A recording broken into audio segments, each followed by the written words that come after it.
Alrighty, guys. Good morning to you all here. It is June 24th, 2025.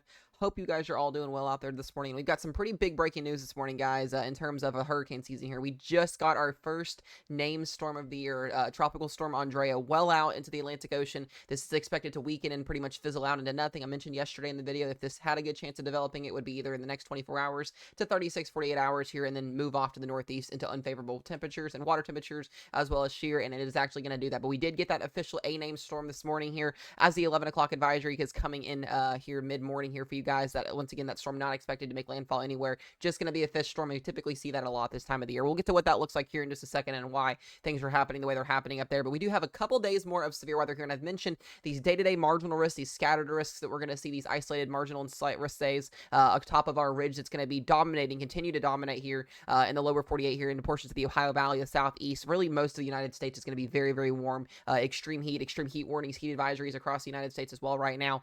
There will be some relief for some people. Some people may not see that relief, and we're going to start to kind of talk about the next 10 days here, 8 to 10 days, where we get ready for the 4th of July holiday season and kind of talk about what we're going to be looking at then and kind of looking at things afterwards. But I do want to let you guys know, with us getting, tropical systems starting to see hurricane season kind of potentially start to come to life here, always be mindful if you are in prone areas for hurricanes. It's anywhere on the Gulf, anywhere on the East Coast, that anything can happen at any point. So just be mindful of that. Be prepared. As soon as we start to get things that start to pop up that look like they're going to be trouble towards the United States, we'll let you guys know. We'll talk about it. We'll do very big, deep analysis on that as always. So we'll be talking about that then. But right now, Andrea is not expected to do anything. She will be fizzling out into pretty much nothing over the next couple of hours here through to about tomorrow. So you guys can see here, pretty nice day here across the United States, with the exception of a risk zone that we're going to have on top of our ridge. High pressure still dominating here, allowing for storms to initiate over top of that ridge. There will be some general thunderstorms in this high pressure, or in and around the high pressure, to kind of give some people relief. Those are, kind of hard to pop up and, figure out where they're going to happen at, but just be mindful if you're under that ridge there will be a chance for general thunderstorms anywhere from the Ohio Valley down to the southeast here. But we'll go ahead and talk about what that's going to look like here in just a moment. I do want to go ahead and hop over to the Hurricane Center here. You guys can see Tropical Storm Andrea, I should say. This will be moving out here to the northeast, expected to fizzle out and become pretty much nothing in the next couple of hours here. We are looking at winds, I believe, right at 40 miles per hour, pressure at 1,014 millibars, moving east-northeast at 17 miles per hour, and this is the first name storm of the year. We were wondering if we were going to get our first name storm of the year for June. This would be, we were about to break a record, guys, for anybody that is a record, one person that wants to know records. We almost broke the 10-year consecutive year cycle of seeing a named storm in the month of June, meaning the last 10 years we've seen a named storm, the first named storm of the year, in the month of June. This almost got broken if this would have kept going on, because we're not expecting any more tropical development after this for quite some time. So the good thing is, continuing to see this thing weaken as it progresses off to the east here. I'll show you guys just the cone track on where this is going to go.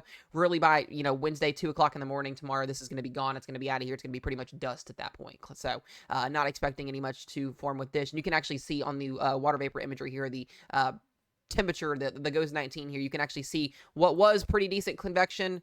There is still some spin. You can see the low pressure system spinning there, but most of this convection is dying off because it's in very unfavorable water conditions as this works its way to the northeast here. So that is some good news. We'll be watching this storm system weaken. We'll go ahead and talk about what we're going to be seeing here from the Storm Prediction Center, kind of get an idea of what we're going to be seeing the next couple of days, because it is going to be active. I don't plan on doing severe weather coverage the next couple of days. We might have some updates in between here, but this is just not going to need to be covered unless it goes enhanced or something like that. We are actually getting ready to go on vacation next week, so we're getting things prepped and ready to go for that as always. But just be mindful if you are in these risk zones over the next couple of days. The good thing is, though, most of this marginal risk that extends from Maine all the way back here into the Central Plains, the Midwest, Ohio Valley, most of this is going to be in the form of general thunderstorms. There could be some wind and some hail that accompany with this. We're not expecting any tornadoes for you guys. This would actually be a good thing. I would honestly love to see a marginal risk in my backyard to get some relief from the heat, but what we're going to have a problem for tornadoes today is going to be back along the Rockies here, getting into Wyoming, getting into western South Dakota, Nebraska, getting up in northern Colorado. There is a level 2 slight risk at play today, and that is going to be for large hail up to 2+ inches in diameter, maybe 3 inches in diameter. You can see that hail threat is hatched here from Sheridan all the way down through Casper, Cheyenne, Denver, Colorado, Pueblo, and then a 5% to 15% non-hatched outside of that for hail up to 1 to 2 inches in diameter. We're also looking at a 15 and 5% wind threat today for winds up to 70, and then there is a small 2% tornado risk from Rapid City down to into Colorado here for a chance for a couple isolated tornadoes today.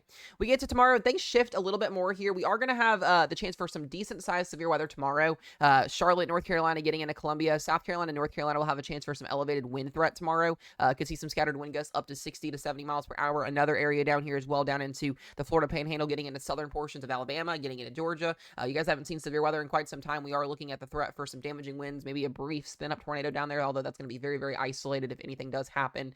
There is no 2% highlighted tornadoes tomorrow, but it's less than 2%. But anytime you have severe weather, you guys know, you can always get a tornado outside of that 2% there, even if there's not one. Wind threat at 15 and 5% for across the region here, and hail is at 5%. So not a big day for severe weather tomorrow. We will still have all modes of severe weather possible, mostly the damaging wind and the hail threat. So just be mindful if you're in the Carolinas tomorrow and back down into the deep southeast, there will be a chance for some isolated severe weather. We get into the day 3 outlook here for your Thursday, and we do also have a marginal risk, a double barrel marginal risk here from basically Wichita, Kansas, back up into Michigan.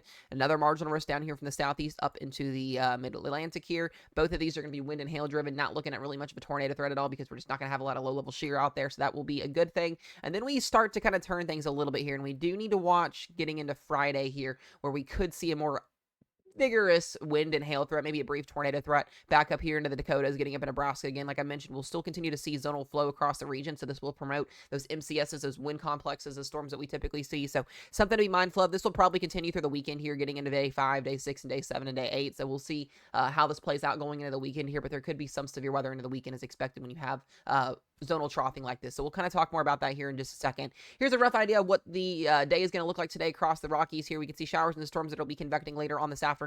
Kind of get a dry line set up here, allowing for just some clusters of storms, some discrete cells here. These could be producing a couple isolated tornadoes, some damaging winds, some extremely large hail at 2+ inches in diameter. And then by around midnight tonight, this grows upscale. We get a cluster of storms, some rain, heavy rain moving through portions of Nebraska, getting into Iowa here. But most of this doesn't look too vigorous today, so just be mindful, have alerts on your phones, know where to go when you get warnings. You guys know the drill on that. And then we go into tomorrow, and we'll have more scattered thunderstorms with some wind and some hail on top of that marginal risk going into Thursday. And then the same will apply probably going into Friday as well. Here's a rough estimate of what we could see across the mid-Atlantic in the lower 48 today here. We could see some showers and some thunderstorms. You see all those little beans popping up here, those little blimps here. Those are general thunderstorms. Very hard to forecast. You can't predict when a thunderstorm's really going to pop up, but this will be relief for some people that do get under those. Some pretty brief, heavy rainfall totals could add up with those storms that do set up and don't move at all because there's not going to be a lot of shear in the atmosphere, so that can lead to some flooding, so just be mindful of that. But then getting in tomorrow, we see more vigorous storm convection across North Carolina and South Carolina. Really looking at more of like a hail event with these cells. There will be some scattered 60 to 70 mile per hour winds, both in the Ohio River Valley and down here into the southeast and even down into the deep south, where we go down towards the Florida Panhandle. Could see some showers and storms down there. And then things just get a little bit more interesting as we go into the weekend. We'll kind of talk more about the weekend as we get closer to that. Here's a rough estimate of what we could see over the next couple of days here. You can see a low pressure system, a negatively tilted low that is going to be moving over the Rockies today, giving us today a pretty decent threat for some severe weather. You can see zonal flow on top of that. Still watching our high pressure start to break down. There is a little bit of bulk shear in and around that low here that could allow for some wind and hail threat if any of these storms do get going today. I wouldn't be shocked to see a couple severe thunderstorm warnings on top of that marginal risk today.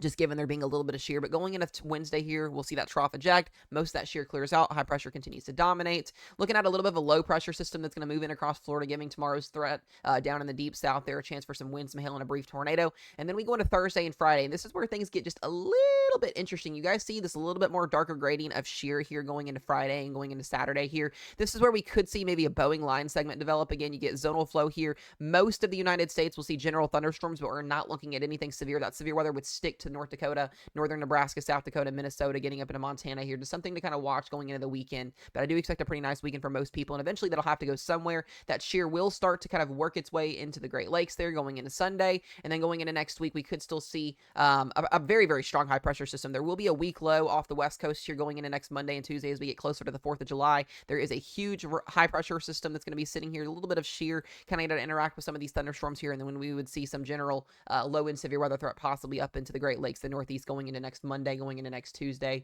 And then after that, things just get a little bit more uncertain, but it does look to be that we're not going to see any significant severe weather outbreaks still. Maybe things start to change as we go towards the 2nd and 3rd week of July, but that's still very, very far out right now. We can really just mostly see ridging for most of the United States as we go into the July 4th holiday. Just not expecting a lot. There still will be general thunderstorms. There will be heavy downpours with those general thunderstorms that do happen, but we're not just going to be expecting anything too significant in terms of that.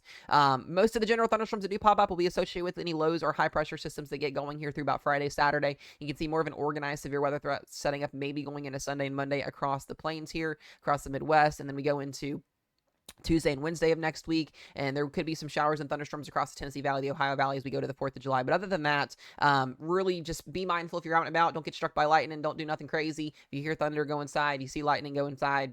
Be smart about it. You guys know the drill on that. And then as we go into portions of the later half of July, we'll kind of have to start to watch the tropics. I do want to start to watch any of these cutoff lows that can get going off of the coastline here, of the Gulf or the East Coast. Could help some spin here. You know, this is still way far out in advance, but we do need to start watching as we go into the month of July a lot closer to home for any lows that can, stay off cold fronts or latch out to the environment we have. We have very warm water temperatures in the Gulf and off the East Coast for tropical storm or hurricane development. So something to kind of be mindful of here. Like I said, this is still way far out in advance. We're talking 380 hours out plus, so take this with a grain of salt, but just kind of giving you guys an idea of what we need to start to watch for as we go into the month of July, where hurricane season, I think, will eventually start to really ramp up here. Already crossing that A-name storm off the list here. One more thing I will show you guys is just the precip through the next couple of days. Mostly showers and thunderstorms are going to be heavier with any banding that sets up here. You can see, the Ohio Valley, the Tennessee Valley. This is through July 4th here, 1 to 3 inches of rainfall, maybe some higher 3+ inch pockets here. Higher totals up here as well, going into Minnesota, Wisconsin for any rain that convects in bands. Just kind of something to be mindful of. Any complexes that come through could produce some heavy rainfall. So I don't expect any washouts. And right now we'll kind of get more into the 4th of July as we go through the next couple of days, getting y'all ready for next Friday. But other than that, those thunderstorms are going to feel nice and relieving as we go into the next couple of days with all this heat that's going to be going on. So that's what I've got for you guys today. I appreciate y'all for watching. Stay safe, be weather aware as always, and we will see you guys in the next one.